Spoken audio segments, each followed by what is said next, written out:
Assalamualaikum warahmatullahi wabarakatuh. Alhamdulillah, nahmaduhu wa nasta'inuhu wa nu'minu bihi wa natawakkalu alaihi wa nastaghfiruhu wa natubu ilaihi wa na'udzu billahi min syururi anfusina wa min sayyiati a'malina. Man yahdihillahu fala mudilla lah wa man yudlil fala hadiya lah. Asyhadu an la ilaha illallah wahdahu la syarika lah wa asyhadu anna Muhammadan abduhu wa rasuluh la nabiyya ba'dah. Allahumma salli wa sallim ala sayyidina Muhammad wa ala alihi wa sahbihi wa sallim tasliman katsira, amma ba'd. Bapak-bapak, ibu-ibu, jamaah salat isya dan tarawih Masjid Darul Ilmi yang dimuliakan oleh Allah Subhanahu wa taala.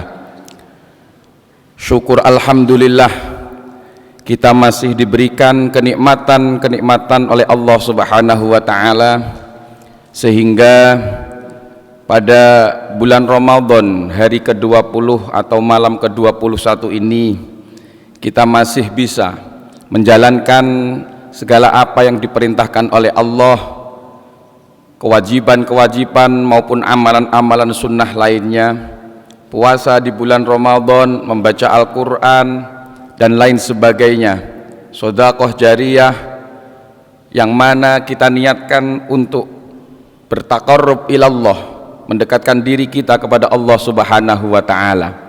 Mudah-mudahan Allah memberikan panjang umur kepada kita sehingga kita semua bisa memperoleh predikat hamba-hamba Allah yang muttaqin, hamba-hamba Allah yang bertakwa ketika kita keluar dari bulan Ramadan.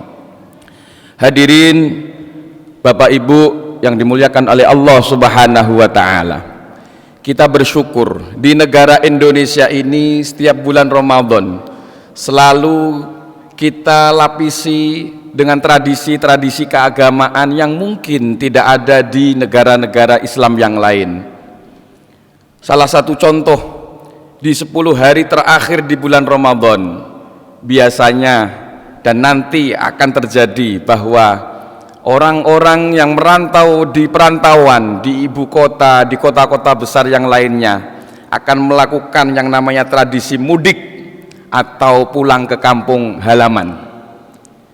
Setelah pandemi kurang lebih hampir 3 tahun, 2 kali lebaran, banyak orang yang bilang kalau tahun ini tidak ada mudik maka dikira kita ini adalah Bang Thoyib. Oleh sebab itu kepolisian memprediksi tahun ini ada kurang lebih pergerakan 80 juta manusia yang akan melakukan perjalanan mudik atau pulang ke kampung halaman.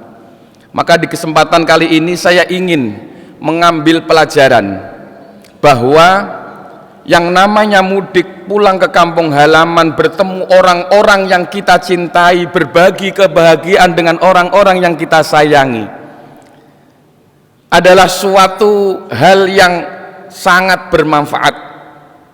Maka pelajaran yang kita peroleh adalah kalau kita akan bertemu dengan orang yang kita sayangi, berbagi kebahagiaan dengan orang yang kita cintai, kita ketika mudik pasti akan membawa bekal yang banyak.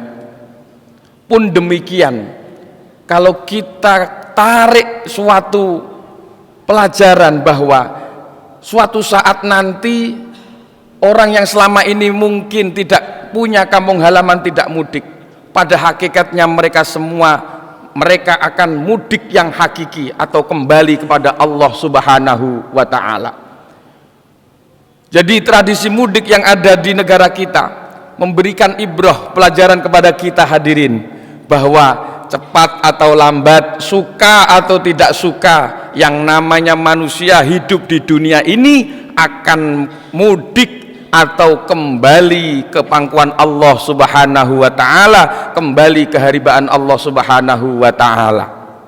Oleh sebab itu, fenomena atau tradisi mudik ini bisa kita suatu jadikan peringatan kepada kita bahwa jabatan apapun, status sosial apapun tidak menghalangi bagi Allah ketika kontrak kita habis di dunia ini, maka mau tidak mau, suka atau tidak suka, kita akan kembali kepada Allah Subhanahu wa ta'ala. Maka tidak penting kita memikirkan kapan kita akan mati, karena yang namanya kematian bagi manusia, yang namanya kematian bagi yang makhluk yang bernyawa termasuk kita adalah suatu keniscayaan. Allah Ta'ala berfirman, walikulli ummatin ajal fa idza jaa ajaluhum la yastakhiruna sa'atan wa la yastaqdimun. Jika ajal sudah sampai kepada kita, maka kita tidak mampu untuk memajukannya maupun mengundurkannya. Maka di pandemi kemarin banyak saudara-saudara kita, keluarga kita, teman kantor kita yang kembali kepada Allah Subhanahu wa ta'ala. Maka tidak penting kita memikirkan kapan kita akan mati, tapi yang paling penting kita pikirkan sebagaimana kita mudik, kita harus membawa bekal yang banyak. Bagaimana ketika kita dipanggil oleh Allah Subhanahu wa ta'ala, sudah banyakkah bekal yang kita bawa? Dalam keadaan yang bagaimana ketika kita dipanggil oleh Allah Subhanahu wa ta'ala? Tentu kita semua sebagai orang-orang yang beriman senantiasa memohon kepada Allah Subhanahu wa ta'ala, sering berdoa kepada Allah Subhanahu wa ta'ala, Allahumma khtim lana bil iman, Allahumma khtim lana bil islam, Allahumma khtim lana bi husnil khatimah, Allahumma khtim lana bi qawli la ilaha illallah Muhammadur Rasulullah. Itu yang paling penting. Bagaimana keadaan kita ketika kita dijemput oleh kematian, kembali kepada Allah Subhanahu wa ta'ala? Membawa imankah kita? Membawa Islamkah kita? Membawa amal baikkah kita? Itu yang paling penting. Oleh sebab itu Rasulullah Shallallahu Alaihi Wasallam memberikan gambaran kepada kita, yamutun nasu ala ma'ashu wa yub'atsuna ala ma matu. Matinya manusia itu tergantung kebiasaan ketika hidup di dunia. Ada seorang namanya Ustadz Ja'far, ketika hidup di dunia hobinya membaca Al-Quran, Bapak Ibu. Lalu Allah memanggilnya ketika dia membaca Al-Quran di acara haul daripada suaminya Bu Khofifah Indar Parawansa di Jawa Timur. Hidupnya suka membaca Al-Quran, mati dalam keadaan membaca Al-Quran.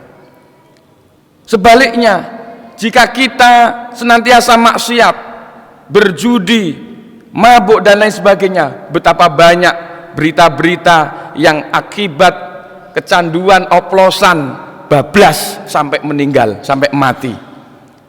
Jangan-jangan ketika kita hidupnya senantiasa berinteraksi dengan HP atau gadget, kita meninggal dalam keadaan mendengarkan ceramah sambil memainkan HP, ya itu bisa berbahaya itu. Maka oleh sebab itu, kebiasaan yang kita lakukan di dunia ini bisa jadi ketika Allah nanti memanggil kita dalam keadaan bagaimana kebiasaan kita ketika kita hidup di dunia. Bapak Ibu yang dimuliakan oleh Allah Subhanahu wa ta'ala, maka oleh sebab itu mari di 10 hari terakhir di bulan Ramadan ini, mumpung kita masih diberi kesempatan hidup oleh Allah Subhanahu wa ta'ala, sebelum kita mudik yang hakiki, sowan atau kembali kepada Allah Subhanahu wa ta'ala, wa tazawwadu fa inna khairaz zati taqwa. Mari perbanyak bekal kita, perbanyak amal soleh kita, perbanyak amal kebaikan kita, dan sebaik-baik bekal adalah takwa kepada Allah Subhanahu wa ta'ala, senantiasa mengerjakan apa yang diperintahkan oleh Allah dan menjauhi segala yang dilarang oleh Allah Subhanahu wa ta'ala. Dengan demikian, insya Allah mudah-mudahan kapanpun dan dimanapun ketika kita dipanggil oleh Allah, seperti firman Allah dalam surah Luqman, akhir daripada surah Luqman, wa ma tadri nafsum madza taksibu ghadan wa ma tadri nafsum bi ayyi ardhin tamut. Kita tidak tahu kapan dan di mana kita akan mati.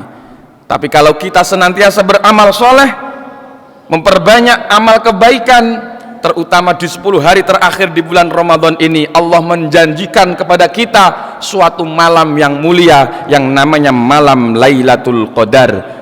Di situ Allah memberikan informasi kepada kita, ketika kita bisa beribadah, beramal kebaikan di malam Lailatul Qadar, maka itu lebih baik daripada 1000 bulan. 1000 bulan kalau dikalkulasi sama dengan 83 atau 84 tahun. Ma'asyiral muslimin wal muslimat rahimakumullah. Mudah-mudahan sedikit yang saya sampaikan ini ada manfaatnya, memberikan bekal kepada kita, sehingga dalam sisa umur hidup kita, sebelum maut menjemput kita, sebelum Allah memanggil kita, kita sudah siap. Sebagaimana ketika kita mudik ke kampung halaman, kita juga sudah siap membawa bekal yang banyak untuk bisa bertemu dengan orang-orang yang kita cintai dengan bahagia, dengan sumringah. Sebagaimana janji Allah, siapa orang yang ingin berjumpa dengan Allah, faman kana yarju liqa'a rabbih falyamal amalan shaliha.